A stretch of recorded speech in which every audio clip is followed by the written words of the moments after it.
नमस्कार, मैं विजय कुमार पुणे तिरंगा बिंदु न्यूज चैनल से आपका हमारे चैनल में बहुत ही सुंदर तरीके से स्वागत है। अगर आप हमारा चैनल सब्सक्राइब नहीं किया है तो सबसे पहले आप हमारा चैनल सब्सक्राइब करें। नीचे लाल रंग का बटन है, उसको दबाएं और चैनल हो जाएगा सब्सक्राइब। आने वाली सभी खबरें आप लोगों को मिलती रहेगी और आप हमसे ऐसे ही जुड़े रहेंगे। अब चलते हैं खबरों की तरफ। ब्लू इकोनॉमी आत्मनिर्भर भारत का महत्वपूर्ण स्रोत होने जा रहा है। तटीय क्षेत्रों का विकास और मेहनती मछुआरों का कल्याण सरकार की महत्वपूर्ण प्राथमिकता में से एक है। प्रधानमंत्री नरेंद्र मोदी ने कहा है कि तटीय क्षेत्रों का विकास और मेहनती मछुआरों का कल्याण सरकार की महत्वपूर्ण प्राथमिकता एक है। उन्हें तटीय क्षेत्र के विकास के लिए बहुआयामी योजना की रूपरेखा तैयार की, जिसमें नीली अर्थव्यवस्था को बदलना, तटीय बुनियादी ढांचे में सुधार और समुद्री पारिस्थितिक तंत्र की रक्षा करना शामिल है। वह आज एक वीडियो सम्मेलन के माध्यम से कोच्चि मंगलुरु प्राकृतिक गैस पाइपलाइन को राष्ट्र को समर्पित करने के बाद बोल रहे थे। जैसे कि प्रधानमंत्री केरल और कर्नाटक के दो तटीय राज्यों से बात कर रहे थे, उन्होंने तेजी से और संतुलित तटीय क्षेत्रों के विकास के अपने दृष्टिकोण के बारे में बात की। उन्होंने कहा कि कर्नाटक, केरल और अन्य दक्षिण भारतीय राज्यों जैसे तटीय राज्यों में नीली अर्थव्यवस्था के विकास के लिए एक व्यापक योजना लागू की जा रही है। उन्होंने कहा कि ब्लू इकोनॉमी आत्मनिर्भर भारत का एक महत्वपूर्ण स्रोत होने जा रहा है। पोर्ट और तटीय सड़कों को मल्टी मॉडल कनेक्टिविटी पर ध्यान केंद्रित करने के साथ जोड़ा जा रहा है। प्रधानमंत्री ने कहा कि हम अपने तटीय क्षेत्रों को जीवन जीने में आसानी और व्यापार करने में आसानी के एक रोल मॉडल के रूप में काम कर रहे हैं।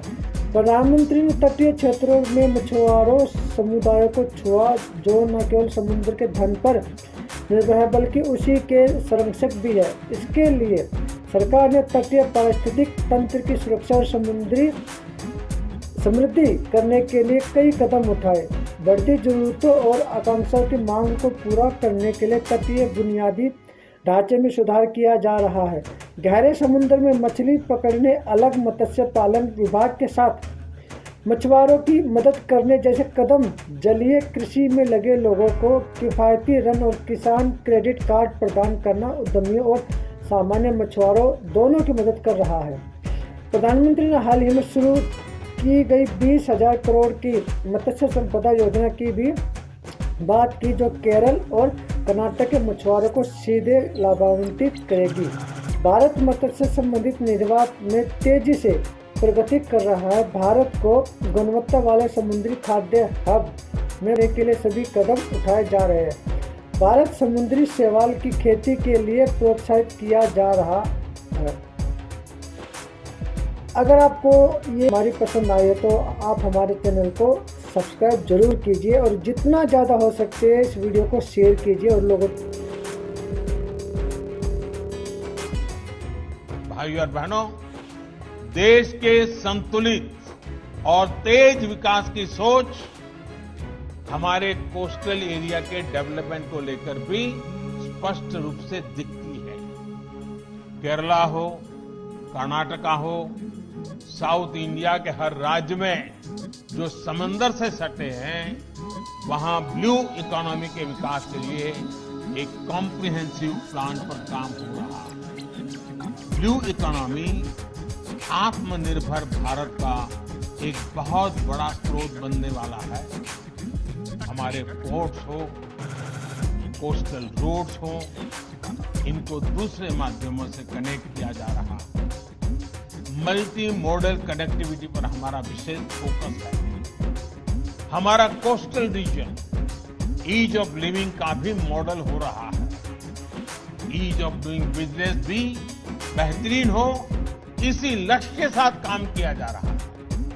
भाइयों और बहनों, समुद्री किनारे पर बसी एक बड़ी आबादी हमारे किसानों की है, हमारे मछुआरे साथियों की है।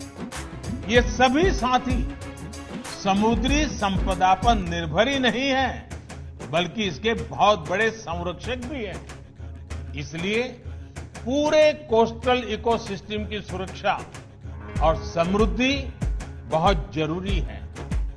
बीते सालों में इसके लिए अनेक सार्थक कदम उठाए गए।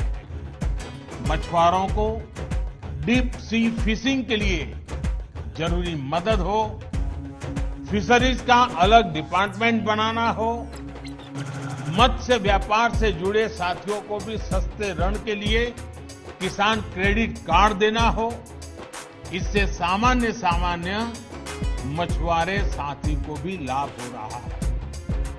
कुछ महीने पहले देश में 20,000 करोड़ रुपए की मत्स्य संपदा योजना शुरू की गई। इसका सीधा लाभ केरला और कर्नाटका के लाखों मछुआरे साथियों को होने वाला है। आज मछली से जुड़े एक्सपोर्ट में तो हम तेजी से आगे बढ़ ही रहे हैं। एक क्वालिटी प्रोसेस सी फूड का हब भारत हो, इसके लिए भी हर जरूरी कदम उठाए जा रहे हैं। दुनिया में सीवीड की डिमांड बढ़ रही है, जिसको पूरा करने में भारत अहम भूमिका निभा सकता है। सीवीड फार्मिंग के लिए किसानों को जितना प्रोत्साहन मिलेगा, उतनी ही तेजी से इस क्षेत्र में भी हम आगे बढ़ेंगे। हम एकजुट होकर संकल्पित भाव से काम करेंगे, तभी हम हर राष्ट्रीय लक्ष्य को तेजी से हासिल कर पाएंगे।